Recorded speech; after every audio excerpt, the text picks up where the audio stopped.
sedang belajar mengumpulkan berbagai kemampuan yang kita butuhkan di masa depan. Ya, begitu ya adik-adik. Sambil berjalan nanti saya juga sampaikan kira-kira turunan itu spesifik lebih ke arah mana. Baik, adik-adik kita akan mulai paparannya. Sebentar, ini tayangannya sedang berjalan. Ya, mohon maaf karena tadi saya tidak bisa menampilkan diri, jadi melalui tayangan saja. Ini nama saya Yadi Setiadi. Kebetulan saya adalah salah seorang guru matematika di SMA Negeri 5 Bandung. Saat ini masih mengajar di sana. Baik, untuk hari ini kita akan belajar beberapa hal tentang turunan fungsi aljabar. Karena turunan fungsinya bisa juga nanti Trigono dan seterusnya. Tapi kita akan lewati dulu yang turunan fungsi Trigononya. Nah, untuk yang bagian hari ini kita akan bahas 4 hal, 3 sebenarnya, karena bagian akhir adalah evaluasi, gitu ya. Kalau mungkin nanti kita lihat waktunya sebelum 11.30, gitu ya. Yaitu tentang laju perubahan, kemudian definisi turunan, berikutnya adalah rumus turunan, ya, dan terakhir adalah evaluasinya, ya, latihan soalnya, ya. Di 3 bagian pertama ini tentu akan ada cukup banyak contoh yang ada pembahasannya, sedangkan di bagian evaluasi saya tidak sajikan pembahasan karena memang ini namanya juga latihan soal. Sehingga diharapkan nanti kalian berpartisipasi aktif untuk mencoba menjawab, gitu ya, memotret dulu, kemudian dijawab beberapa soal, nanti kita akan diskusikan, gitu ya. Dan kalau memungkinkan nanti untuk pembahasan, kalau diperlukan, saya mungkin akan menggunakan kertas saja. Mudah-mudahan, maaf ini kamera juga nggak aktif, gitu ya. Jadi bisa bantu banyak pada bentuknya evaluasi. Baik, kita akan mulai dari laju perubahan di materi ini, gitu ya. Nah, jadi sebelum bab turunan ini sebenarnya diawali dengan ilustrasi laju perubahan, gitu ya. Ada beberapa ilustrasi yang bisa mengantarkan kita pada pemahaman turunan fungsi, khususnya turunan pertama, ya. Yang pertama, coba ilustrasinya adalah begini. Apabila kita mengendarai sebuah mobil dari kota, misalkan yang punya jarak tertentu, misalkan berjarak 80 km dalam waktu 2 jam, gitu ya. Kita mengendarai mobil dari kota ke kota lain yang berjarak 80 km dalam waktu tempuh 2 jam. Maka di sana kita akan mendapatkan sebuah besaran yang difisikan, namanya besaran kecepatan rata-rata. Nah, kecepatan rata-rata diukur atau dihitung berdasarkan posisi awal, gitu ya, posisi pertama, dan posisi kedua atau posisi yang terakhir ujung, gitu ya. Jadi kota asal dan kota tujuan dibagi dengan waktu tempuhnya. Nah, ini yang kita dapatkan rumusnya kalau di SMP, gitu ya. Velocity, gitu ya, kecepatan itu sama dengan S per T. Itu kan yang kita dapatkan rumusnya. Nah, jadi kalau dihitung, maka kecepatan rata-rata mobil tersebut adalah 80 km dibagi 2 jam, sama dengan 40 km per jam, gitu ya. Nah, tapi adik-adik coba pikirkan, apakah selama perjalanan 80 km itu betul nggak speedometer mobilnya menunjukkan 40 km per jam? Artinya pada saat masuk gerbang tol, tabrak, gitu kan ya. Pada saat keluar tabrak, gitu kan. Nah, kan tidak mungkin. Gitu ya. Jadi, pasti akan ada saatnya mobil kita itu kecepatannya berkurang, gitu ya, bahkan berhenti 0 km. Mungkin pada saat di rest area, misalnya, atau pada saat masuk gerbang tolnya, keluar gerbang tol, gitu.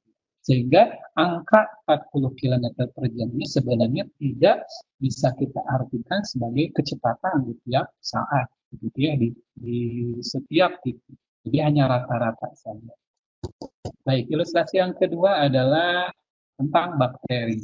Nah, suatu koloni bakteri misalkan pada saat pertama kali diukur beratnya itu sebesar 0,0003 gram.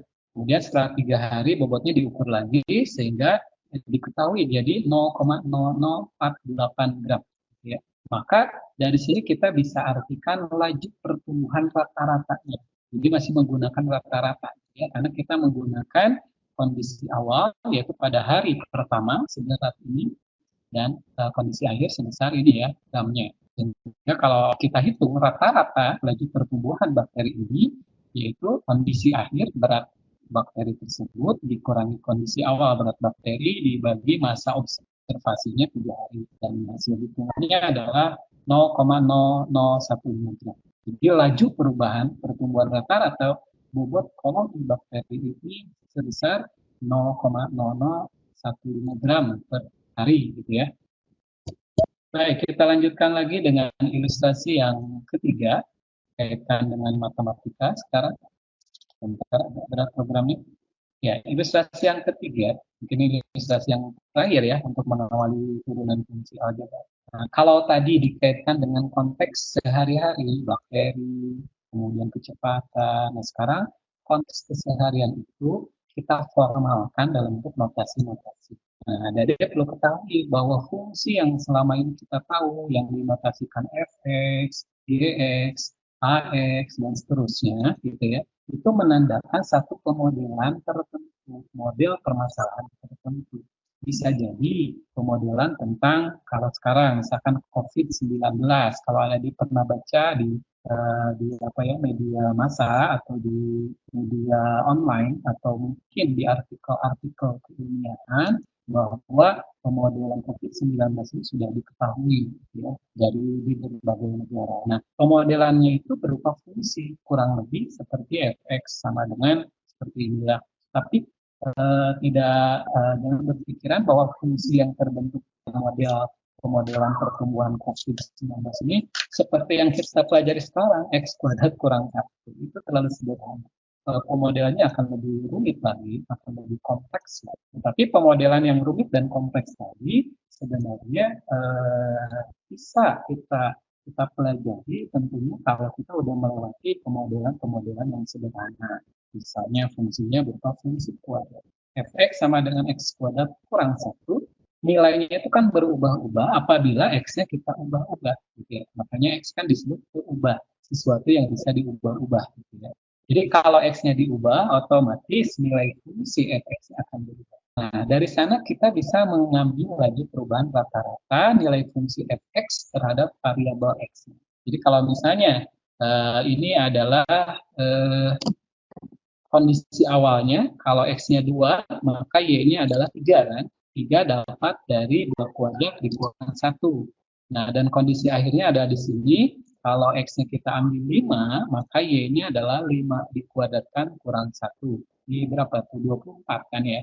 Nah, jadi ada kondisi akhir nilainya 24 untuk X sama dengan 5, kemudian kondisi awal nilainya 3 untuk X-nya sama dengan 2.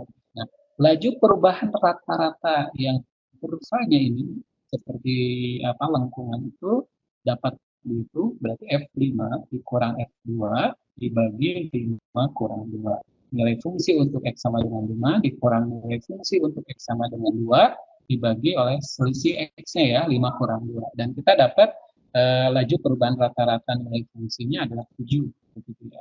Nah, kalau adik-adik hitung lagi, ambil 2 titik yang lain, misalnya ya, yang berapa ya, misalkan 1,0 dan 2,3, mungkin laju perubahan rata-ratanya tidak akan 7. Bisa jadi lebih kecil. Nah, kalau lebih kecil, maka si grafiknya akan lebih landai, gitu ya, tidak terlalu curam.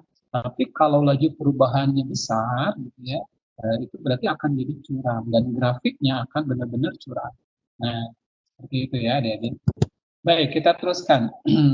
Nah, sekarang dari ketiga ilustrasi itu kita bisa definisikan apa sih sebenarnya yang disebut dengan laju perubahan rata-rata fungsi yang saya singkat LPR, laju perubahan rata-rata.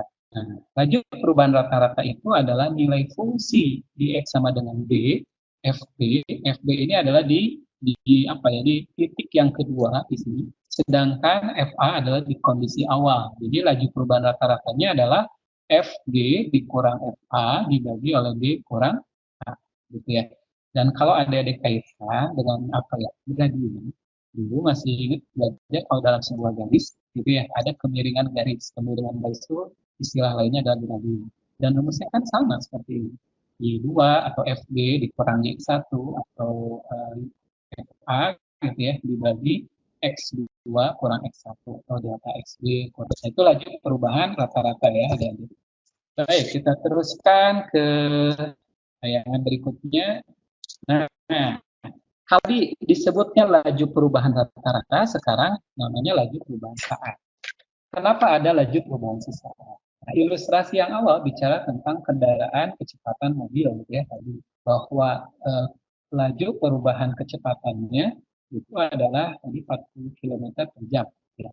Tetapi kan bukan berarti tiap saat kecepatannya 40 km per jam kan? Gitu. Pada saat awal mungkin kecepatannya akan 0, kemudian bergerak naik, gitu ya, 5 kilo, 10 km per jam, sampai mungkin mencapai 100 km per jam, kemudian turun lagi dan seterusnya. Nah, jadi kalau pertanyaannya, kenapa dia berangkat pukul 7 pagi dan apa ya sampai pada pukul 10 misalkan. Ketika ditanyakan berapa kecepatan mobil itu pada pukul 8 lewat 5 menit, kita nggak bisa jawab karena itu pada saat tertentu. Nah, ilmu matematika bisa jawab. Jadi kita akan belajar bagaimana menentukan laju perubahan sesaatnya pada kondisi misalkan tadi ilustrasi mobil atau bakteri atau yang lain. Didefinisikan bahwa laju perubahan sesaat dari fungsi Y sama dengan Fx itu di titik X sama dengan C, disingkat PS, ya. Laju perubahan sesaatnya adalah limit. Nah, limitnya udah belajar kan sebelum berturunan. Waktu kemarin kalian belum belajar di rumah, tentunya udah belajar limit. Limit delta X menuju 0 dari fungsi F C tambah delta X dikurangi F C dibagi dengan delta X. Karena kita lagi mencari laju perubahan sesaat di X sama dengan C. Tapi kalau kita ganti C-nya misalkan oleh B, tinggal sesuaikan di sini jadi B. Ini pun jadi B. Berarti itu pada titik yang lain, pada jam yang lain, gitu ya, pada waktu yang lain. Kalau C-nya diubah. Jadi hanya mengganti C ini dengan angka-angka yang lain. Ya, seperti ini. Nah, ini kondisi-kondisinya. Ya, jadi pemakaian X-nya itu bisa diganti-ganti ya. Sehingga laju perubahan sesaat fungsi itu bisa dinyatakan pakai limit delta X menuju 0, Fc tambah delta X kurang Fc dibagi delta X yang barusan ya, yang kayak sebelumnya. Atau delta X-nya kita ganti jadi H biar nggak terlalu banyak simbol H. Karena delta X menuju 0, maka H-nya pun menuju 0 gitu ya. Dikurang Fc dibagi H. Atau sekarang kita ganti C plus H-nya oleh X, gitu ya. C plus H-nya oleh X. Sehingga bisa juga limitnya dinyatakan dalam bentuk limit X menuju C, menuju bilangan C, Fx dikurang Fc dibagi oleh X kurang C. Dan nanti tayangan berikutnya bahwa limit ini sebenarnya adalah turunan pertama di X sama dengan C. Jadi turunan pertama atau turunan fungsi aljabar, turunan pertama fungsi aljabar itu awal mula dapatnya karena masalah kemajuan, perubahan fenomena yang dikaitkan dengan misalnya waktu. Kalau perubahannya posisi benda dikaitkan dengan waktu, itulah yang dinamakan kecepatan, gitu ya kalau di fisika. Kalau misalkan perubahannya adalah perubahan jumlah misalkan penduduk dikaitkan dengan waktunya dalam tahun, maka itu yang kita namakan laju pertumbuhan penduduk. Atau misalkan apa ya produksi barang, berarti laju pertambahan produksi. Jadi semuanya itu semua tentang turunan pertama. Jadi kegunaannya turunan fungsi itu sangat banyak. Semua yang berkaitan dengan kelajuan, laju perubahan apapun itu adalah menggunakan turunan fungsi. Jadi sangat bermanfaat turunan fungsi ini. Ya.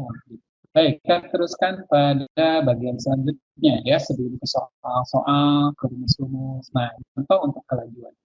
Misalnya begini, sebuah benda menjelajahi garis, sebuah benda menjelajahi garis sehingga posisi atau simbolnya S ya, posisi S-nya ditentukan oleh pemodelan atau rumus 2T kuadrat ditambah 2 dalam meter dalam waktu detik.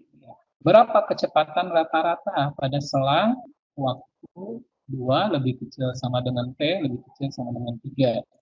Nanti pada T dimulai dari 2 detik sampai dengan detik ketiga gitu ya.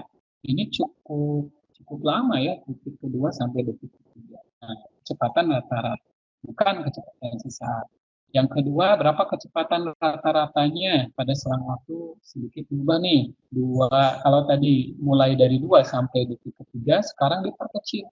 Dari mulai detik kedua sampai detik ke 2,0001. Semakin sempit selang waktunya. Dan yang bagian C-nya itu selang waktunya kita buat lebih lebih umum. 2 sampai 2 plus A. Dengan hanya nanti kita akan perkecil mendekati 0 gitu ya. Ya, dan terakhir yang D, bagaimana kecepatannya pada T sama dengan 2? Ini udah kecepatan sesaat. Gitu. Jadi bertahap. Oke, kita lihat yang pertama ya. Seperti apa. Ya, penyelesaiannya begini. Untuk yang contoh satu tadi ditanyakan kecepatan rata-rata pada selang waktu 2 sampai 3. Berarti kondisi akhirnya adalah pada saat T-nya 3. Nah, kalau pada saat T-nya 3, maka kalian cukup ganti S3 dikurang S2 dibagi 2. Ini adalah T kuadrat tambah 2. Berarti 2 kali 3 kuadrat ditambah 2. Itu untuk nilai S3. Untuk nilai S2-nya adalah 2 kali 2 kuadrat tambah 2 dibagi 3 kurang 2 ya. Sehingga hasil hitungannya adalah 10 meter per detik. Jadi kecepatan rata-ratanya 10 meter per detik. Artinya ditafsirkan detik dalam 1 detik ditempuh jarak sebesar 10 meter. Gitu ya, itu tafsirannya. Nah, yang B kita jika waktunya kita persempit selang waktunya S2,001 dikurang S2 dibagi 2,001 dikali 2. Oke, ternyata kecepatan rata-ratanya berkurang ya, jadi 8,002 meter per detik.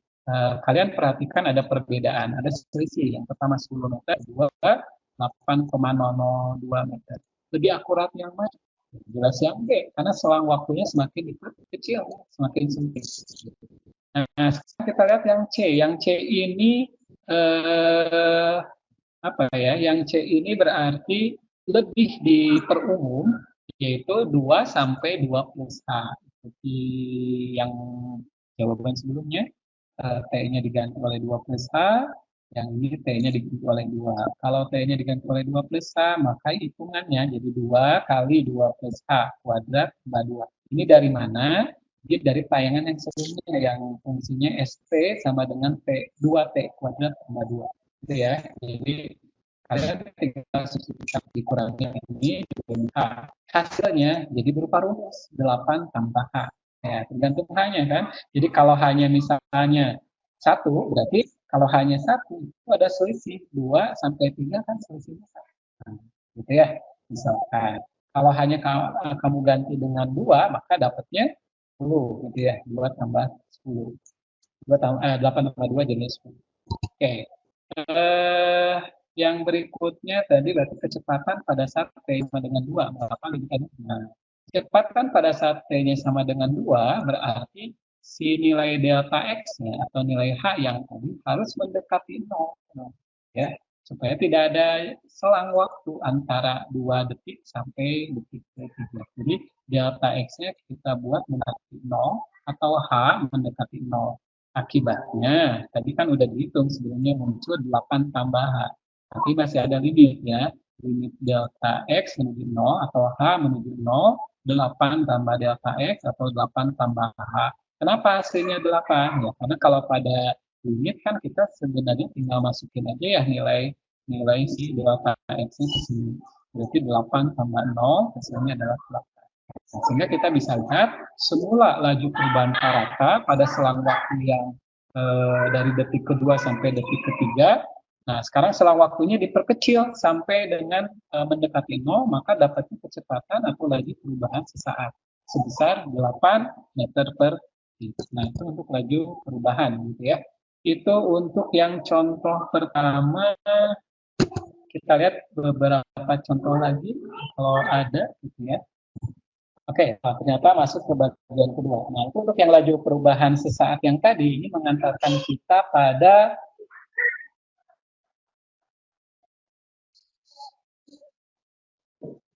baik, kita teruskan bahwa turunan pertama itu sebenarnya diawali dari laju perubahan yang tadi. Kalau kalian lihat, ini kan sebenarnya sama dengan yang sebelumnya. Limit F, kalau tadi C ditambah delta X, sekarang C tambah H. H-nya mendekati 0, dikurang FC dibagi oleh H. Nah, inilah definisi turunan pertama secara matematis, gitu ya. Secara matematis, bahwa F aksen C, turunan pertama di X sama dengan C, itu adalah nilai limit A mendekati 0 dari fungsi FC tambah H kurang FC dibagi H untuk H-nya menuju 0. Nah, andaikan limitnya ada. Kalau limitnya tidak ada, berarti turunan pertamanya tidak ada. Gitu ya. Jadi kalau limitnya tidak ada, maka turunan pertamanya tidak ada. Oke, untuk yang turunan pertama. Nah, ini pun yang lain. Secara umum, kalau tadi f aksen C adalah H, limit H mendekati 0, F C tambah H dikurangi F C dibagi dengan H, gitu ya. Kalau diganti C-nya oleh A, berarti limit H mendekati 0, F A tambah H kurang F A, kurangi F A dibagi H, bagi H itu adalah F aksen A. Kalau A-nya diganti oleh B, jadi F aksen B.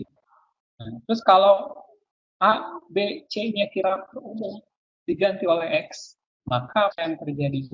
Inilah yang kita peroleh pasien X berarti. Kalau tadi C, sekarang jadi X. Ini C tadi X, nah, tadi C jadi X. Jadilah F aksen X. Ini definisinya. Limit H dari 0, Fx tambah H. Apa sih Pak bedanya C dan X? Nah, itu yang mungkin perlu dipertegas.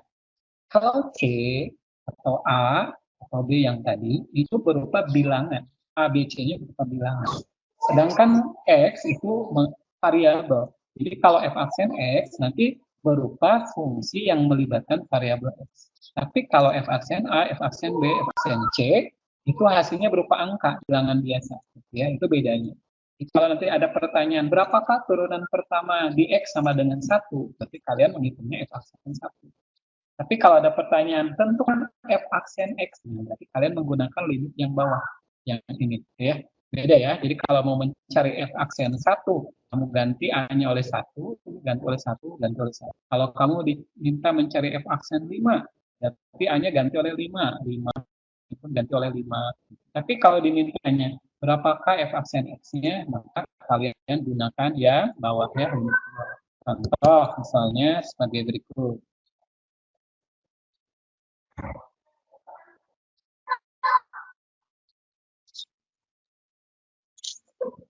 Baik ya. Nah ini contohnya adalah, oh ini notasi ya. Mohon maaf sebelum contoh notasi. F aksen X itu notasi turunan. Tapi kalian bisa juga menggunakan dy per dx, gitu ya. Dy per dx juga boleh. Atau dfx per dx juga boleh, gitu ya. Jadi bisa menggunakan F aksen X, ini umumnya bisa menggunakan dy per dx, bisa menggunakan dfx dibagi dx, bisa juga begini nulisnya d fx per dx. Nah, yang atas itu ditemukan oleh Lagrange, gitu ya, Louis Lagrange, Joseph Louis Lagrange, yang f aksen X. Sedangkan dy per dx ditemukan oleh Leibniz, gitu ya. Dy per dx ditemukan oleh Leibniz. Itu informasi seputar notasi. Baik, nah sekarang kita masuk ke bagaimana cara mencari turunan pertama, gitu ya. Kalau tadi ilustrasi sudah mengawali, sekarang masuk ke operasional secara matematik, gimana sih nyari turunan pertama itu. Nah, oke. Ini yang pertama ya. Fx-nya sama dengan 3x kurang 2. Carilah f aksen 4. Nah, karena kita belum belajar rumus turunan, maka mau tidak mau kalian harus apa ya, menghitung turunan pertamanya menggunakan definisi yang tadi sudah dijelaskan. Pakai apa? Ya pakai limit gitu ya. Turunan itu adalah limit juga. Jadi pertama hitung dulu. Karena mencari turunan pertama di X sama dengan 4, ya, maka C-nya itu adalah 4.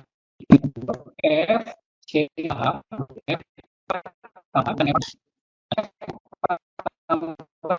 Ada sekitar substitusi lah istilah matematikanya ya. 3 dikali 4 tambah H dikurangi 2 ini 12 jadi dikurangi 2 sehingga hasilnya 12 kurang 2 10 ditambah 3H itu F4 tambah H. Kalau F4 ya gampang, tinggal 3 kali 4 12 kurang 2 berarti 10 ya. Jadi F4 tambah H dikurang F4 sama dengan 10 tambah 3H dikurangi 10 sama dengan 3H. Ya, seperti itu. Dan kalau kita hitung F4 tambah H dikurang F4 dibagi H, itu jadi 3H, karena F4 plus H kurang F4-nya udah dihitung di yang ini, 3H dibagi dengan H, ya, sama dengan 3. Baru ambil limitnya. Limit H menuju 0, F4 tambah H dikurang F4 dibagi H. Berarti H menuju 0 dari 3. Kalian lihat di sini nggak ada H. Berarti 0 ini nggak dipakai untuk dimasukin ke yang H-nya. Sehingga jawabannya tinggal 3. Ingat, waktu belajar di limit dari konstanta hasilnya konstanta. Limit dari 3 hasilnya 3. Jadi kalau itu, gitu ya. Nah, kalau kalian udah lancar ngerjainnya, sebenarnya langkah 1, langkah 2 nggak diabaikan. 4 plus A langsung substitusikan. Dikurang F4 langsung masukin ke sini. Dibagi H. Ya pasti jawabannya langsung. Kita nggak bicara, belum bicara rumus ya, berdasarkan definisi turunan pertama. Oke, contoh lanjutannya biar lebih jelas lagi gitu ya. Nanti setelah contoh ini saya buka sesi pertanyaan dulu mungkin ya untuk dilihat responnya apakah ada yang perlu dijelaskan, ada yang perlu ditambahkan lagi gitu ya. Baik, ini yang kedua, contoh yang ketiga gitu ya. Karena contoh yang pertama tentang perubahan, contoh yang kedua tentang turunan pertama, ini contoh yang ketiganya masih tentang turunan pertama, tetapi menggunakan notasinya Leibniz. Kalian lihat bahwa variabelnya bukan X, tapi K. Jadi Y sama dengan 3K kuadrat. Boleh ya, variabelnya K. Nah, pertanyaannya berapakah DY per DK? Atau turunan pertama. Menggunakan definisi tetap ya, belum menggunakan rumus. Nanti bagian berikutnya baru menggunakan rumus. Oke, ini penyelesaiannya. Nah, ini kan langsung, jadi tidak bertahap kayak tadi. Limit A menuju 0 kali K kuadrat. Ya, 3 kali K plus K kuadrat. Kalian lihat, aturan fungsinya adalah 3K kuadrat. Jadi, kalau diganti oleh K plus H, maka jadinya seperti ini. 3 kali K plus H kuadrat. Dikurangi FK berarti ya. FK itu berarti 3K kuadrat. Nah, hitunglah dikuadratkan. Jadi K kuadrat ditambah 2K ditambah H kuadrat dikali 3. Hasilnya 3K kuadrat. 6KH tambah 3H kuadrat dikurang 3K kuadrat. Ya, dan dibagi H, hasil perhitungan limitnya H-nya bisa kita faktorkan dulu, kemudian bisa dicoret gitu ya. Yang ini dibagi H, jadi 6K, yang ini H kuadrat dibagi H, jadi 3H. Karena masih ada H, H-nya diganti oleh 0. Jadi H sama dengan 0, kamu substitusikan ke sini, diperolehlah 6K. Oh, dari sini berarti kita lihat bahwa kalau 3K kuadrat diturunkan, hasil turunan pertamanya adalah 6K. Yuk kita cari hubungannya, gitu ya. Ini 2, ini 3. Kok bisa jadi 6, gitu kan ya. 3 dengan 2 jadi 6. Di apa? Pastinya dikalikan, gitu kan ya. Jadi ini 2, 2 ini pangkat, dikali 3. 3 ini koefisiennya. Jadi 2 kali 3 menjadi 6. Nah, K-nya adalah variabel, itu sama K-nya variabel. Kalau semula pangkatnya 2, sekarang pangkatnya jadi tidak ditulis. Tidak ditulis berarti 1. Apa yang berubah? Berubah.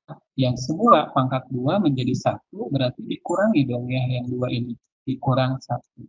Jadi, dari sini kita sebenarnya sudah bisa duga bahwa untuk menurunkan itu, oh pangkatnya kali ini dengan bilangan depan, terus pangkat yang ini dikurang 1. Jadilah rumus. Gitu.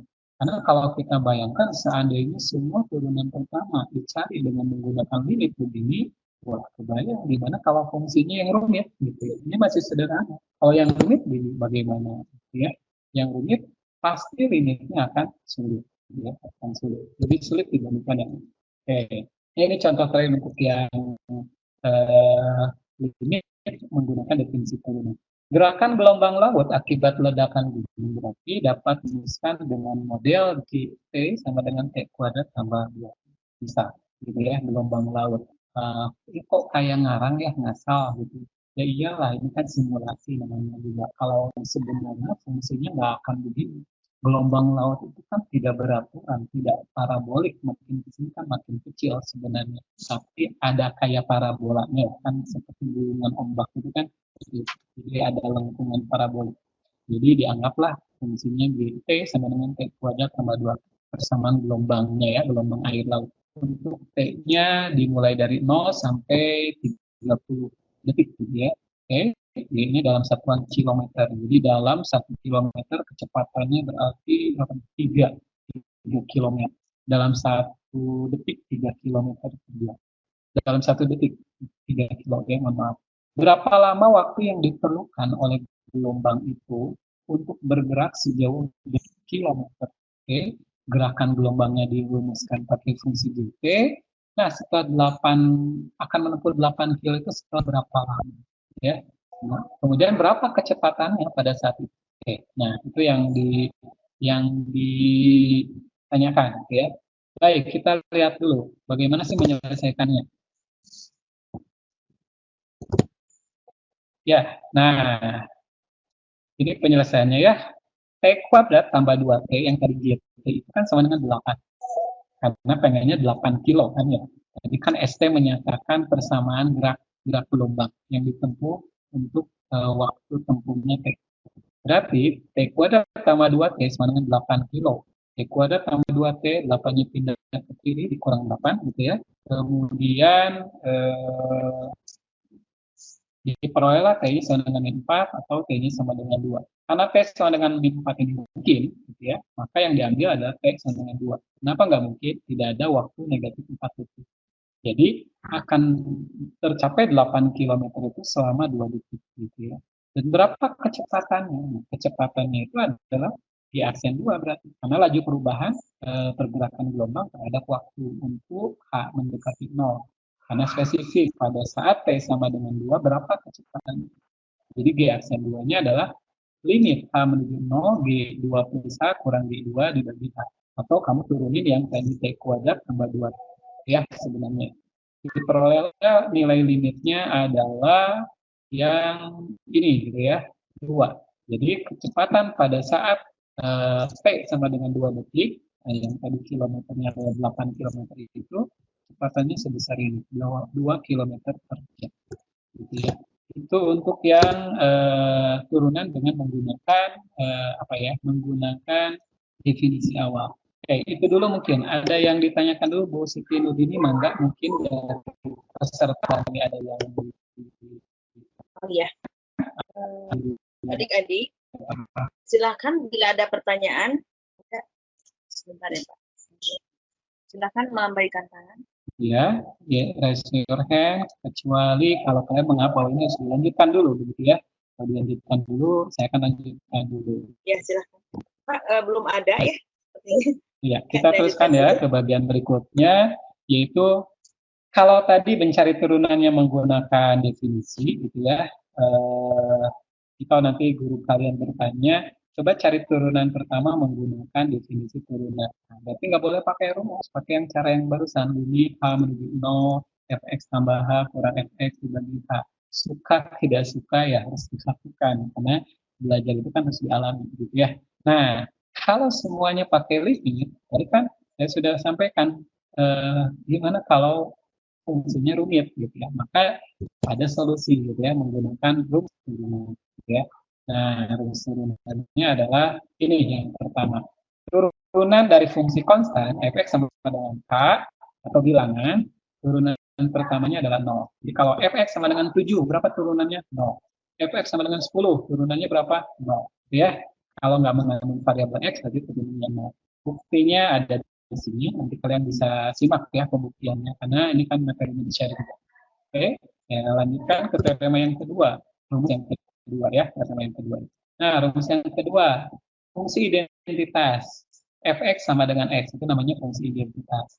Fx sama dengan x, turunannya adalah 1. Jadi turunannya itu adalah koefisiennya. Di sini. Kalau 2x, turunannya 2. 3x, 3. 4x, 4. 10x, 10. Turunannya begitu ya. Itu rumus yang kedua. Nah, pembuktiannya juga ada. Nanti kalian bisa lihat gitu ya. Atau nanti kalau ditanyakan saya paparkan lagi. Berikutnya adalah teorema yang ketiga, turunan yang turunan ketiga. Apa teorema yang ketiga? Ini lebih umum berarti. Nah, sekarang lebih umum. Kalau barusan mah 2 mah fx sama dengan x saja, Pak, gimana kalau fx-nya x kuadrat, x pangkat 3, x pangkat 5? Kita perumum saja, jadi fx sama dengan x pangkat n. Dengan n adalah bilangan rasional. Bilangan rasional itu bilangan pecahan boleh, bilangan bulat boleh, gitu ya. Itu namanya bilangan rasional. Maka cara nuruninnya menggunakan rumus ini pangkatnya kali dengan bilangan koefisien di sini. Karena ini 1 berarti 1 kali n, jadinya n. Kemudian pangkatnya berkurang 1, jadi n dikurang 1. Nah, ini rumus yang sering digunakan di fisika kebanyakan ya. Kemudian nanti di ekonomi, kalau di IPS gitu ya, ada lagi perubahan. Banyak menggunakan rumus ini. Nah, yang agak beda adalah teorema yang keempat. Teorema yang keempat ini untuk fungsi yang bentuk perkalian. Jadi ya. Jadi untuk yang perkalian, bilangan C dengan fx. Kamu cukup nurunin si fx-nya aja. C-nya emang nggak usah. Misalnya fx-nya x pangkat n, berarti turunannya apa? N x pangkat n kurang 1. Kalau di depannya ada 2, berarti 2 kali n x pangkat n 1. Itu maksud yang teorema keempat ya. Jadi C-nya bilangan koefisien dikali turunan yang tadi. Nah, kemudian teorema berikutnya adalah yang kelima ya. Teorema yang kelima itu penjumlahan pengurangan. Jadi fungsinya dalam bentuk penjumlahan atau pengurangan. Yang namanya pengurangan. Fx sama dengan Ux tambah Vx. Misalnya Fx-nya 2x tambah 3x kuadrat. Jadi 2x-nya Ux, 3x kuadratnya Vx. Gimana cara nuruninnya? Turun aja masing-masing. U-nya diturunin, V-nya diturunin. Jadi U aksen tambah V aksen. Demikian juga untuk yang pengurangan selisih gitu ya. Tinggal U aksen dikurangi dengan V aksen. Itu yang teorema ke-6. Berikutnya, nah kita lanjutkan ya agak cepat karena waktunya sebentar lagi, jadi saya agak cepat ya pemaparannya biar nanti kalian bisa tanya jawabnya lebih luas. Yang ketujuh, nah ini agak lumayan, bentuknya perkalian.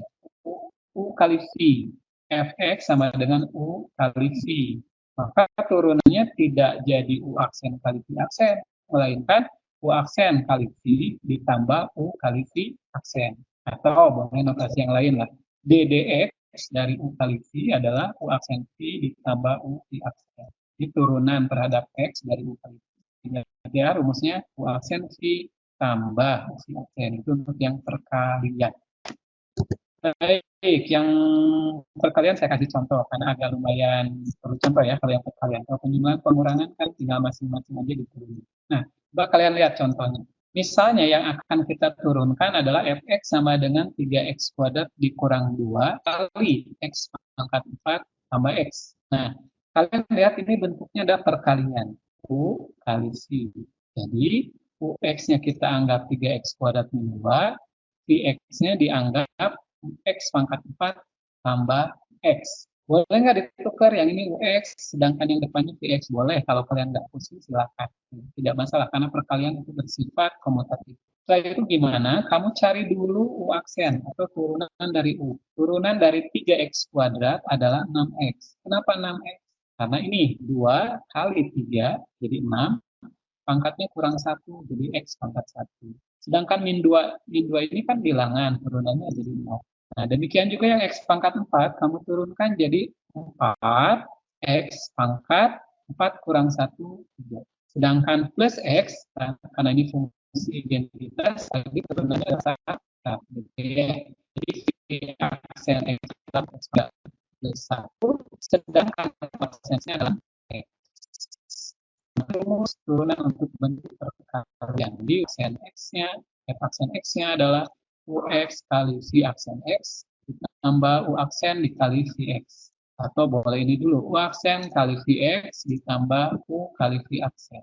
Ya, masukin yang tadi, berarti ini UX-nya adalah 3X kuadrat min 2, X-nya adalah 4X pangkat 3 plus 1, ditambah 6X dikali X pangkat 4 tambah X. Nah, kemudian kamu kaliin ya, perkalian apa ini? Pelangi, capit kepiting atau apalah istilahnya banyak ini ya. Kali-kaliin. Nah, dapatnya segini. Kalau yang 6X kali X pangkat 4, jadi 6X pangkat 5 ditambah 6X kuadrat. Cari yang segini. Nah, bisa dapat 12 ini ya. Pangkat 5 di bawah.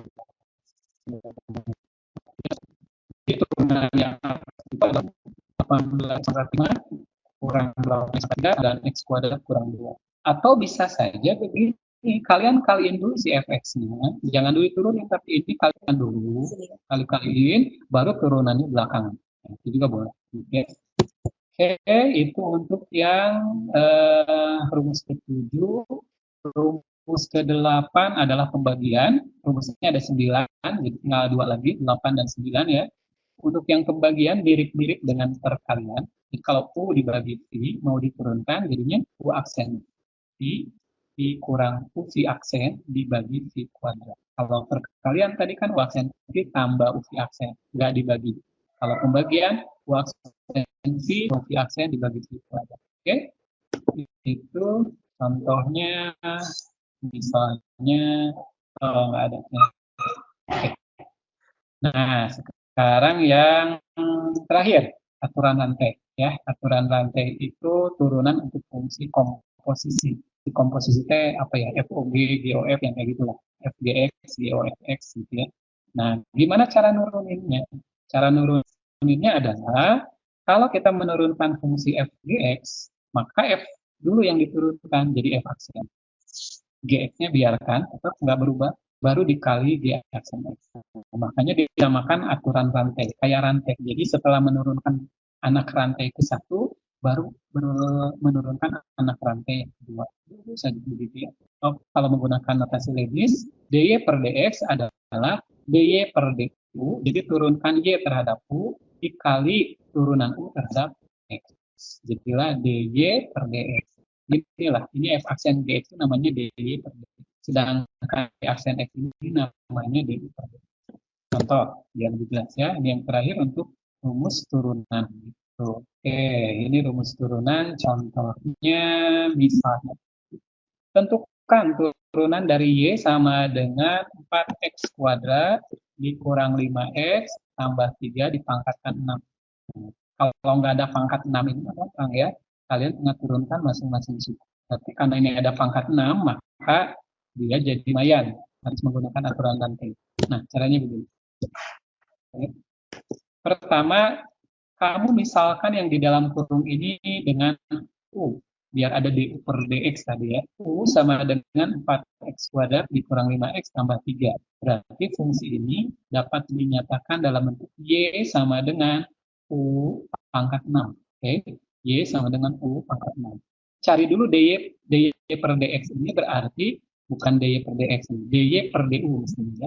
dy per du adalah 6 kali 1 ini kan U pangkat 6 kurang 1, 5. Mohon maaf, ini bukan dy per dx, tapi dy per du. Jadi 6U pangkat 5. Baru kamu turunin U terhadap siapa? Terhadap X. Jadi du per dx sama dengan turunin nih terhadap X. 8X, karena 2 kali 4 ini 8, X pangkat 1, dikurangi 5X turunannya adalah 5. 3 turunannya 0. Jadi 8X kurangi. Nah, di situ baru gunakan aturan rantai bahwa dy per dx adalah dy per du dikali dy per dx. Jadi 6u pangkat 5 dikali 8x kurang 5. Selanjutnya u-nya diganti lagi oleh yang ini, 4x kuadrat kurang 5x tambah 3. Jadi 6 kali 4x kuadrat kurang 5x tambah 3. Pangkat 5 kali 8x kurang 5. Itu kalau runtut ya pengerjaannya. Nah, gimana kalau pengen cepat? Nah, gampang kalau pengen cepat juga. Begini ya, kalau pengen cepat. Pertama yang harus diturunkan siapa? Pangkat yang luar dulu yang ini. 6 kaliin dengan bilangan di depan ini 1. Berarti 6 kali 1 jadinya ya. Si 4x kuadrat kurang 5x tambah 3 ini biarkan, nggak usah diturunin. Tetap seperti itu, hanya saja pangkatnya kurang 1, karena kita sedang menurunkan pangkat. Jadi 6 dikurang 1 jadilah 5. Baru terakhir kamu kalikan dengan turunan yang di dalam kurungnya. Berarti turunan dari 4x kuadrat min 5x tambah 3, yaitu 8x kurang 5. Nah, itu langsung. Jadi dari sini langsung ke bagian akhir. Ya, kalau diperbolehkan silakan. Dan kalau kamu menyenangi cara seperti itu, maka tidak masalah ya. Oh, itu sama. Oke, itu untuk yang rumus terakhir untuk di rumus turunan. Nah, ini sebenarnya contoh lain dari aturan rantai karena melibatkan bentuk akar agak lumayan rumit, tapi overall caranya sama dengan yang tadi, sama saja. Misalkan dulu 2x kuadrat min 3x-nya dengan U, kemudian y-nya dinyatakan dalam fungsi 1 dibagi akar U, kita ubah dulu jadi bentuk pangkat, pangkat min setengah, kenapa? Biar mudah diturunin gitu ya. Karena kalau turuninnya kan tinggal min setengah kali U pangkat 3/2. Kenapa min 3/2?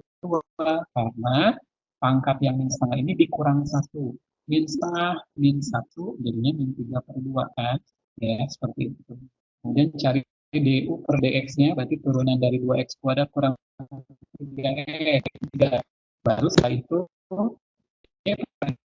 ya, oke. Dari saya cukup sekian ya untuk yang rumus turunan begitu untuk materi hari ini. Silakan barangkali Bu Siti kita bisa mulai diskusi. Ada waktu sekitar 14 menitan lah kurang lebih gitu ya untuk materi baik itu laju perubahan maupun turunan menggunakan definisi dan turunan menggunakan rumus. Nah, materinya sudah saya sampaikan ke panitia, mungkin nanti di bagian akhir bisa di-share. Terima kasih Ibu Siti Nurdini. Saya kembalikan ke Ibu Siti. Terima kasih Bapak. Jadi sangat menarik sekali untuk adik-adik ya, insya Allah, yaitu matematik tentang laju perubahan dan definisi turunan, kemudian rumus-rumus dan contoh-contohnya. Ya. Semangat ya adik-adik. Iya, adik-adik. Yang hebat. Kemudian silahkan ada pertanyaan. Kalau ada pertanyaan, tolong lambaikan tangan dengan klik lambaian tangan ya. Ya, silakan. Ya, silakan. Mungkin bagi yang masih ada yang kurang jelas dari adik-adik dapat ditanyakan untuk yang lagi perubahan, turunan, ataupun yang lainnya. Silakan gitu ya. Untuk apa namanya? Kenapa pendekatannya ada menggunakan definisi dan rumus? Nah, adik-adik sebenarnya dilihat aja nanti di buku sekolah juga sama pasti pendekatannya menggunakan definisi baru menggunakan rumus begitu. Nah, kalau sudah belajar turunan dan sudah memahami semuanya, maka pada saat kita mau nyari turunan pertama cukup dengan rumus saja supaya lebih cepat begitu ya. Dan anak kelas 12 biasanya itu yang menggunakan rumus. Gitu. Ya, silakan mungkin ada yang bertanya tentang yang sudah diulas tadi. Ya, silakan adik-adik bila ada pertanyaan jangan sungkan-sungkan. Silakan ada pertanyaan. Oke, nampaknya ini bagaimana ya antara memahami semuanya atau tidak memahami semuanya gitu ya, gitu ya. Memang materi ini materi yang lumayan begitu ya buat anak IPS karena ini bagian dari materi kalkulus ya. Jadi kalau di matematika itu ada yang namanya kalkulus, ada yang namanya statistika gitu ya. Nah, kalkulus ini adalah satu cabang ilmu ya adik-adik dulu yang ditemukan baru-baru gitu ya di abad-abad barulah, bukan yang zaman dulu. Sebelumnya nggak ada kalkulus. Sebelumnya nggak ada kalkulus. Nah, sekarang dengan adanya kalkulus, perkembangan ilmu teknik itu sangat pesat. Gitu ya, perkembangannya sangat pesat akibat adanya kalkulus. Nah, salah satu yang dipelajari di kalkulus adalah tentang turunan. Selain limit, turunan, nanti ada juga akan belajar integral. Ya, bagaimana Bapak? Tampaknya saya lihat tidak ada lagi lambaian tangan, tidak ada